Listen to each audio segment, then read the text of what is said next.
Now I have the honor of bringing onto the stage for your beautiful eyes, the fabulous Shawn.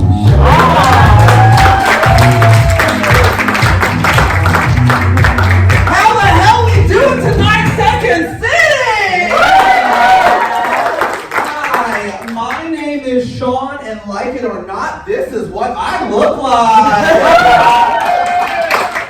So, you know that movie where the protagonist has a really bad childhood, and then they finally get up enough money and courage to leave their hometown and move to the big city to pursue their dreams?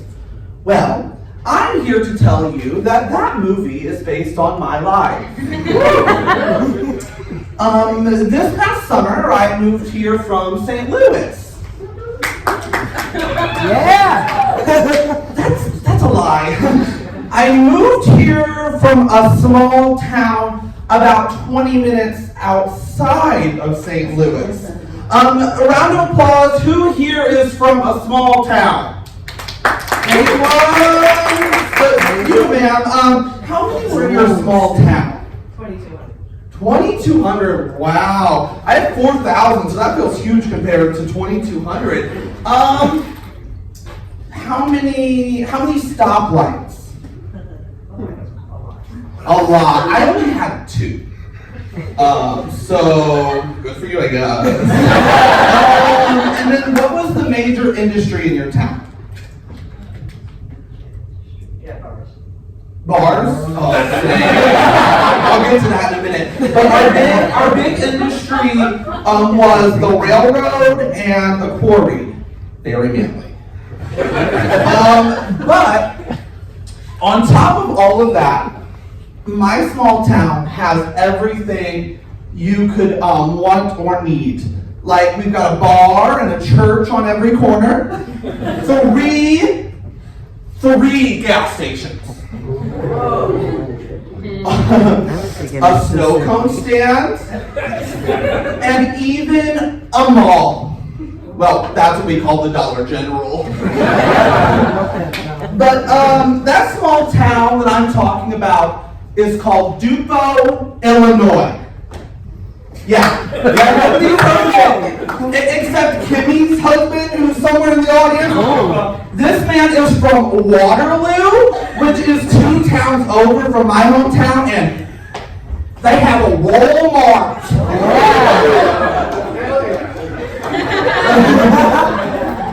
So nobody's ever heard of this town, so I just often say St. Louis. Because sometimes less is more. Like I don't say that I'm a non-binary, queer millennial hippie who has anxiety, depression, sensory processing issues, often exhausted, dealing with religious trauma, childhood trauma, and dealing with the weight of the world on my shoulders. No, I just say I was born in 1994. I don't know if you can tell by looking at me, but I grew up in a trailer park.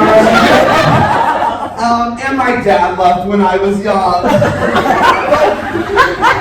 But to say that he left would kind of imply that he was ever there. I have this really weird relationship with sex. And I think that's because I was raised Pentecostal and that all my stepmoms were strippers. This is all starting to make more and more sense, isn't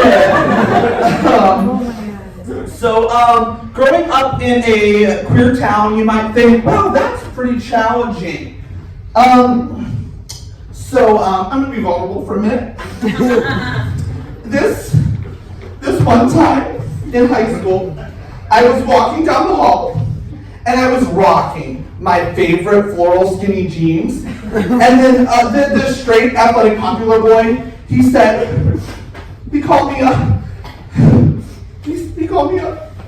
trendsetter. Wait, that was a compliment. So, I was actually bullied in high school. by the other gay kids.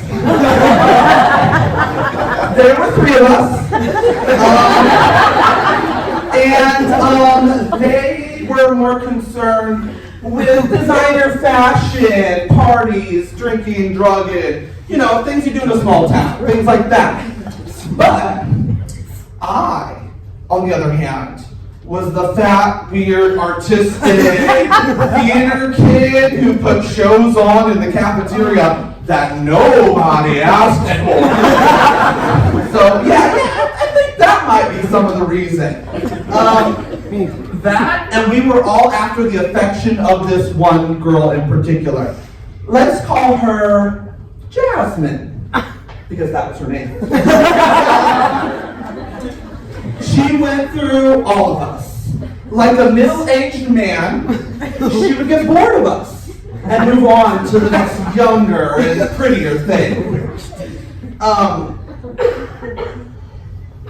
Now that I'm thinking about it though, there had to be at least 6 of us, gays I mean, because Jasmine had a new gay for every year she was in high school. But thank God I wasn't born straight, because I never would have left that small town. I probably would have had a wife and kids, a pickup truck, and a job I hated. I mean,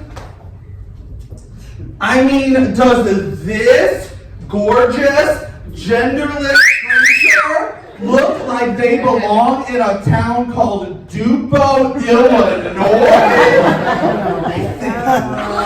Oh. Anyway, guys, you have been phenomenal. I want you to give it all you got